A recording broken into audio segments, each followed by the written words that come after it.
I'm Dan, and I'm with Falcom. Falcom started off about 3 years ago from our parent organization, GN. Some of the subsidiary organizations are Resound, Jabra. So understanding clarity and comms, size, weight, and power, we take all that into consideration. A couple of years ago, we understood that a lot of soldiers are coming off the battlefield with hearing loss. So this is the solution that GN was moving towards, so to better protect our soldiers. What you're looking at is an OTE 2000 and an MFC 2000. And then obviously the corresponding cable that turns into the radio. Modular in the sense that if this tears or if this becomes worn, you can pull out, it can be replaced, all for a fraction of the cost. So you don't have to go out and buy a completely new headset. We're software defined, so if there's something else that you guys, the end user would like to hear, then we're able to download it with ease.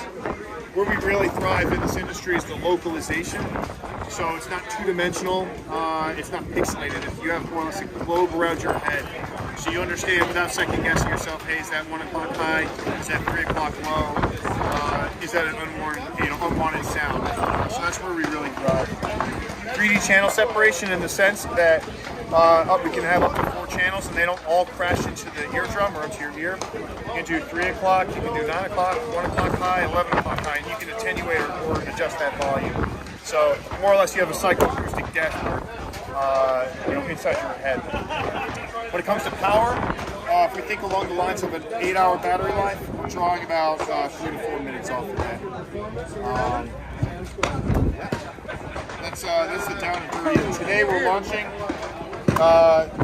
this new Pods headset. So kind of an off-scale version of the headset. Took a lot of the features and transforming it into a more singular modular headset. So if you want to use it in the range or just by itself, then you can do so.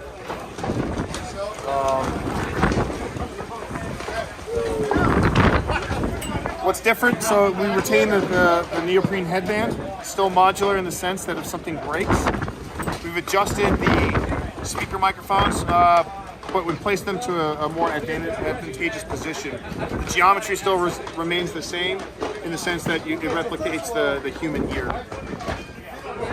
3D cushions, right? So it forms to the shape of your skull rather than just collapsing on. And like I mentioned before, you can put the battery in the back and then also adjust or attenuate the acoustic levels in here. That's pretty much the price point's not terrible, and the only thing that I like about it is that I can go from this optics ridge or slide mounted. Without doing the chop. Yeah, without doing the chop. Yeah. But that's about it. That's a scary thing, you know? Right. This is a Flux Raider. It's a very quick breakdown. It's a chassis system for the T320. We have our spring-loaded brace or stock ejection system. So it's just pull it out of the bag, pull that out, you can stabilize it. Again, it's a T320, so you put the fire control unit in, you put whatever slide you want, and then we've got a dual mag release system where you can do a super quick reload. Have an extra magazine on the actual chassis itself. So this one in this configuration is like 60-something rounds, and that's a lot for a little tiny package like this. So, and then non-reciprocating optic mag, so you're not going to have any problems with the slide going back and forth. Okay, could you show me the charging? Yeah, so let me, without being against the rules, so I have charging handles right here that go in front. So this is the ripstick. We got another one over there called the F10. It's just a top charging handle. Steve Horson with Springfield Army. We're here at the media day at the 2023 SHOT Show. What I've got here to show you is the Hellion rifle, the bullpup. Some of the features it's done that make it a little bit more advantageous, say, than a the most of the weight is on the back of the gun. It's not extended out, the weight's not on the front of the gun. A couple things, it's not as intuitive because most people have rolled up shooting AR-15 that are the shooters, but the thing about this that makes it kind of an advantage is that when you're holding the gun, it's like I said, the most of the weight is towards the back. People have a tendency when they see the magazine in the gun, they want to grab the magazine. They're like, oh no. Just control your gun with shooting grip. You know, you can use all the manual controls. Okay, so a couple things. This is your ambidextrous charging handle. Okay, this is your bolt release right here. Okay, and this is your magazine release. So when I put the magazine in it, okay, when I let the bolt go forward, I just pull back on that lever, and then the bolt goes forward. Okay, it's got an ambidextrous selector lever. Okay, this is, like I said, it's truly ambidextrous on the charging handle. Okay, you can the ejection port can be switched from right to left. We keep it on the right hand side, or I'm sorry, right hand ejection port, mostly because most shooters are right handed. However, I've shot the gun quite a bit left handed, and the ejected cases usually hit me right here up in like the shoulder or the bicep. Okay, so there's no problem with it. They're not going to hit you in the face. So if you're a left-handed shooter, obviously you probably want to change the side eject to the left. But that being said, those are most of the features of the gun. Can be suppressed. Shoots really good suppressed. And for the most part, let's just give it a shot. Take a look at it. Go.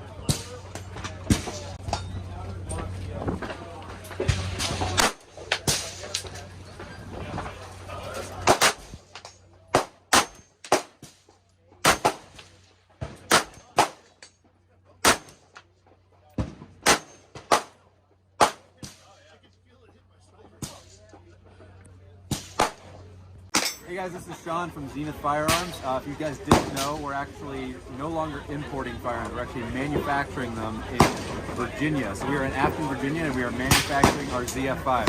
So this is the line that we've been producing for about a year or so. Typically they're going to come with a butt cap. If you look on our website, currently they're selling with a brace, a SB tactical brace. We're going to be navigating the whole ATF ruling coming forward to see what we need to be doing and what we can do to you. However, if you want to, you could for sure SBR one on your own. So this is your standard ZF5. It's going to come with your tri-lug and your threaded barrel. One of the unique features about this is we actually use a machined trigger group versus the stamped steel trigger group. So it makes the MP5 or the ZF5 trigger much better as far as from a trigger pull weight as well as the reset. Coming out, being shipped in February, you'll probably see these guys on our website as our PDW models. The differences are going to be the P is going to come with a tri-lug and a thread. The T is going to come with just the threaded barrel portion, and then the K is going to come with a flush barrel. Obviously, these are going to be your short barrel PDW models. These are going to be shipping in February, hopefully. And again, these are going to come with a end cap or a butt cap, so these are going to come as a pistol configuration. At our booth, we're actually going to be prototyping and having our prototypes on display for our new piston-driven ARs, as well as our roller-delayed rifle platforms, which will be hopefully being in production in 24, and the piston-driven ARs are going to be hopefully in production in the later half of 23. Can you guys hear us? It's really windy out here. Let's show you the truck.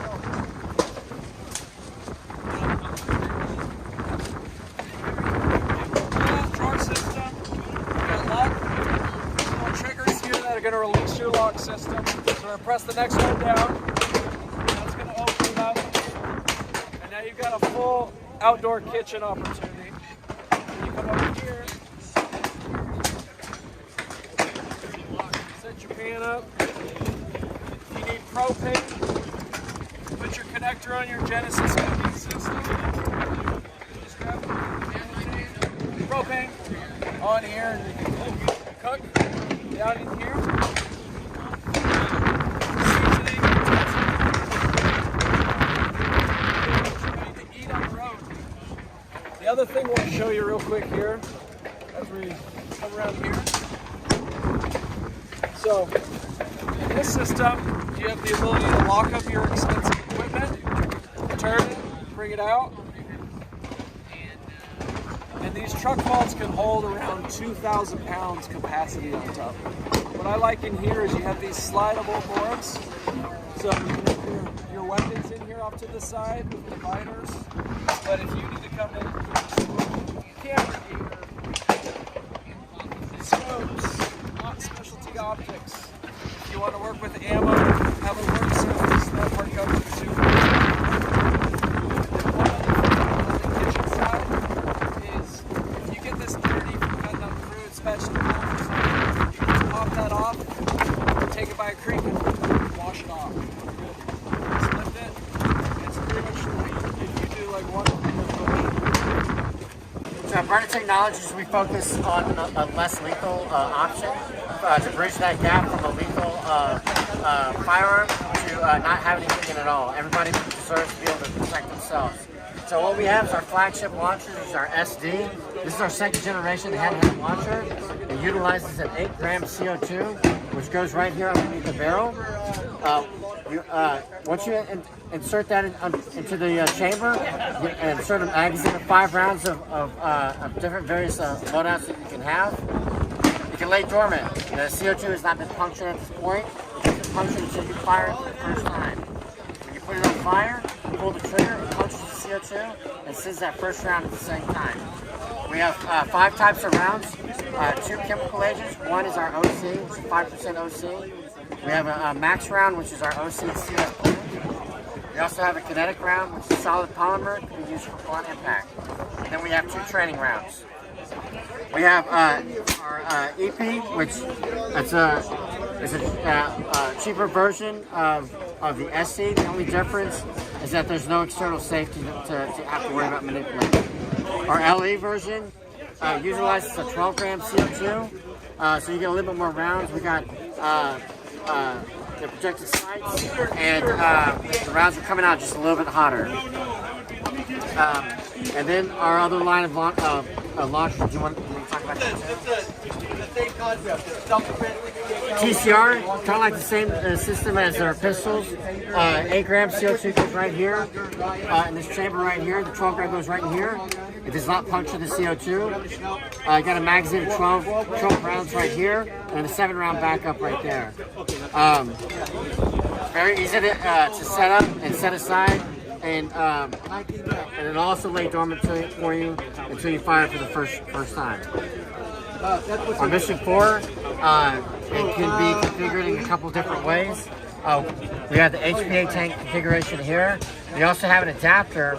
If you want to take the HPA tank off, you can. Put an adapter on, and then you can run an 88-gram CO2 instead. The magazine fed, just like your standard AR, goes right in here. Each magazine holds 19 rounds. Goes in here. You charge it by moving that forward. It's air to the system, and you're ready to go. This is our MLR, which is a little bit more familiar with a lot of customers. Hopper fed, HPA tank driven. Just turn it on right here, feed the air into the system. Charging handle comes back, and if I sit, this is our semi-automatic model. We do have a full auto version, which is for military and law enforcement. All these are available for civilian use. These are not considered firearms. What's great about these is that these are not considered firearms, so these aren't legal in all 50 states. Of course, you have to be mindful of each city ordinance if they allow something like this. No background checks, no special permits that something like this. Hey, I'm David from Mean Arms, and we make the Indomag to convert your Magpul PMags from 5.56 to 9mm. So, with the PMag, you just take the base plate off, you put our insert in the magazine, and then you have a 9mm magazine. We make 2 versions. The original has the ejector built into it. That works with most conventional blowback 9mm uppers. We also make this one with no ejector. That works with our new upper bearing delay, or it works with CMMG's radial delay upper. Alright, I'm Jack Cole from 3M, and here we have our tactical modular audio system, TMAS. It's our newest suite of products. It is comprised of a couple of different products here. Up top you have the Comtac 7 headset. This is the latest generation of the Comtac headsets. If you're familiar with the Comtac 6 headsets, this has the mission audio profiles for environmental listening, just as the Comtac 6 does. It also has NIB, Natural Interactive Behavior, which is essentially headset-to-headset communication like the 6 does as well. But what's very unique about this product, other than some of the aesthetic design that we've had that can help for comfort or left and right hand shooters, it's the first wireless headset on the market. So you're completely wireless from the headset down to your system control unit here. And then this is where you plug into your other radios. The nice thing about this is the system control unit can be extended to the remote control unit that you can mount on your weapon systems here.